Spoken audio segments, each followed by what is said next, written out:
Good morning, everybody. It is February 15th, and the Splash Zone is back in your life. I'm Matt Modine, and I'm giving you my three favorite NBA player props for tonight's NBA betting slate. We only have three games on tap because we're right before the All-Star break, but I was still able to find three plays that I really liked. Now, before I can give you today's picks, got to do a recap from yesterday, which ended up being a pretty good day. I gave out four picks officially on the YouTube channel, and then I gave out a couple plays on the Dub Club as well. We got three of our five total plays to cash. We end the day up 1.35 units yesterday, and that's not even including the ladder play that we cashed with D'Angelo Russell as well. So a quick plug to make sure to follow me on Twitter/X if you are not already, because I did give out D'Angelo Russell double-double for plus 650 odds, and we got that bad boy to cash, and I gave that out on the Dub Club as well. So we had D'Angelo Russell assists, and then we also cashed Darius Garland over 6.5 assists and Siakam over 22.5 points. While losing, we lost the Trae Young point play over. He just wasn't shooting at all yesterday, and we lost James Harden 10-plus assists. Might have to put him on the banned list for a little bit. But it was nice to have a profitable day yesterday. That now makes it two straight profitable days in a row after a pretty bad slump that we were in. On the entire season, we are up 45.12 units with an ROI of 26.16%. I was really hoping to get to that 50 units in profit mark by the All-Star break. Unfortunately, that's not going to happen. Even if we cash all of our plays tonight, that wouldn't work out. But 45 units, 26% ROI, that's still pretty good. So if you're new to my channel, make sure to subscribe and all that stuff. This video, like, comment, all that stuff helps me out a ton. But enough of that. Let's get into our picks for today. First up, Bucks versus Grizzlies. Vince Williams over 23.5 points, rebounds, assists, -115 odds at DraftKings. I admittedly don't look a ton into Grizzlies games, mostly because their roster is pretty much unrecognizable due to all the injuries and stuff. But for today, I'm actually going to have two, but I really like both of them, starting with this Vince Williams one and his points, rebounds, assists. Now, if you don't know who Vince Williams is, I certainly don't blame you. He's sneakily been pretty good for the Grizzlies recently, right? This goes unnoticed. I say sneakily because nobody's paying attention to the Grizzlies anymore, but he's been really good with basically every single guard hurt for the Grizzlies. Over the past 17 games, he's leading the Grizzlies both in rebounds and assists per game, while also shooting pretty efficiently from the floor as well. It's something that the general public hasn't really caught on, including myself. I will even admit I was a little bit late to this, but he's been a cash cow if you've been riding with his points, rebounds, assists. He's cashed this in literally 9 of his last 10 games and in 12 of his last 15 as well. I just don't think it's something that people have caught up to, so I think we're still able to get some value here. In this 10-game span, he's averaging 15.8 points per game, 5.7 rebounds per game, and 5.2 assists.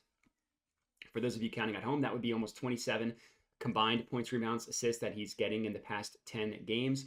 Now he's going up against the Bucks, which is a pretty juicy matchup. 5th most points per game to someone of his shooting profile. This is all via courtside pal, for the record. 14th most to his playmaking style, so that one obviously is more middle of the pack, not necessarily a matchup play specifically for his assists. And then the 5th most to his rebounding style as well. So if you're just looking specifically to the matchup, his points and rebounds look the two best. But look at his past 4 games from an assist department. 8, 8, 9, and 7. So I definitely wanted some action on the assists, which is why I included all three. I think he could just have a good all-around game. Hopefully, I'm not too late to the party here, and we're still able to make some money on Vince Williams. But I absolutely love this play. Next up, same game, we're taking Giannis over 12.5 rebounds, +114 odds also at DraftKings.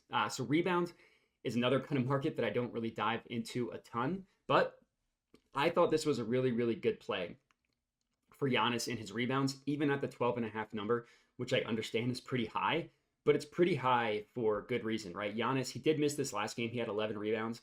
Granted, that was in a blowout against the Heat where he didn't play his normal allotment of minutes.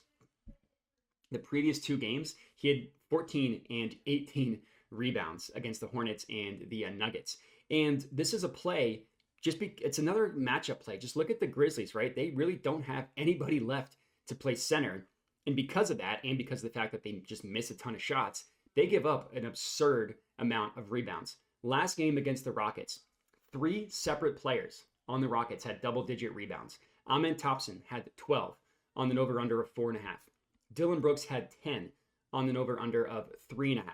Jabari Smith Jr. had 11 on an over-under of 7.5. The only person that didn't get the 10-plus rebounds on the Rockets was their literal center in Alperen Sengun, and of course, someone who I had to get to 10 rebounds, but that's neither here nor there. And it's kind of a similar situation with the Bucks, where their top rebounder isn't their center in Brook Lopez. It's actually Giannis. Unsurprisingly, the Grizzlies are giving up the third most rebounds per game in the NBA. If you look over the last 30 days, that actually goes up to the second most rebounds per game in the NBA. And that all makes sense, right? They're missing a ton of shots because they have nobody who can put the ball in the hoop, and they don't have any big men who are good at rebounding either. Unsurprisingly, per Courtside Pal, the Grizzlies are giving up the third most rebounds per game, somewhat of Giannis's rebounding style. So for the +1 14 odds, I really like this one. Hopefully Giannis comes through for us, grabbing a bunch of boards. Next up, our third and final pick of the evening, Warriors versus Jazz. Draymond Green over 7.5 assists, +130 odds. This one's at ESPN Bet. So in the morning, I don't look at much to see what other people are in on, like other people I follow on Twitter. I don't like to see what other people have because I don't want that to influence my own picks. So for this one, my guess, I don't know this for sure. My guess is everybody's going to be on Steph Curry assists in this game. And I totally understand why. But I'm guessing that's going to be the most popular play for all the people you see on Twitter and stuff giving out picks. So I'm actually going to zag a little bit, and I'm going to take the Draymond over his assist because I still think that's a really good play. And I'm hoping that the Steph Curry play ends up becoming a little bit too square. And we all know what happens when everybody's on the same play. It's a good matchup for Steph.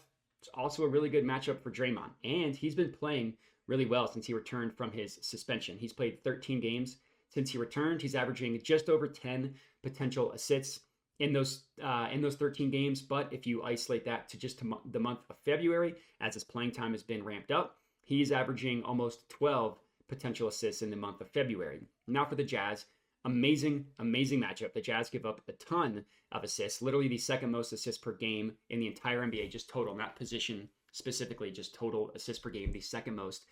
And as I mentioned, everybody's going to be on this game because Steph had 10 assists last time these two teams just played, which was 3 days ago, which was on February 12th. Steph had 10 assists. And then last night, another point guard, D'Angelo Russell, he had 17. Now, we were on D'Lo last night, so I was able to make some money with that one. But with that said, in that same game against the Jazz, Draymond had 8 assists in that game. And he did that in only 23 minutes of play as well. So Draymond also would have cashed this over. And if you just look a little bit into their playmaking style, again, per Courtside Pal, it's actually a better matchup for Draymond than it is for Steph. It's a good matchup for both. It's better for Draymond.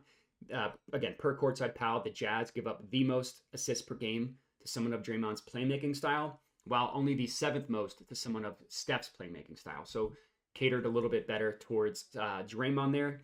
And it makes sense, right? If you just look at power forwards against the Jazz, they give up a ton of assists to that position, right? 9 of the last 10 power forwards against the Jazz have cashed their assist over. That's per props.cash. And again, Draymond did this last game in only 23.5 minutes of play. RotoWire projects him to have around 30 tonight. That's about what he's been averaging, so that makes sense. Another 6.5 minutes of play just leaves more opportunity for him to go over. So I love this play. Draymond over 7.5 assists. Hopefully he cashes it for us. And that's all we got. 3 plays for you guys to lock in. If you're riding with me, make sure to comment and let me know. Other than that, like the video, subscribe, all that stuff. And then I mentioned it, I hinted at it at the beginning of the video. It's something I leave at the end of every video. I do have a Dub Club. It's only $5 a month. And I don't want you to think that I'm trying to sell you some like VIP picks package or anything like that. Everything that you get on Dub Club, you can get for free on YouTube via the picks that I give out, or I will post the plays on Twitter as well, just a little bit delayed. The Dub Club, the logic is, if you don't want to watch the video, you don't want to have to worry about checking Twitter, you just want plays texted immediately to you. You could do that via Dub Club. Also, you don't have to wait until if like the odds change. So if you wait and watch the video, sometimes the odds change. People would get frustrated. So they said, hey, can we get them just immediately? That's what I have the Dub Club for. So again, it's only $5 a month. Link to it is in the description of the video as well as the pinned comment. But to be clear, everything that I give out on Dub Club, you can get for free on YouTube, or I'll post it on Twitter. It's just if you want it immediately and you want it texted to you. Totally up to you. However you get it is fine with me. But that's all we got. Appreciate everybody for watching, and have a good one.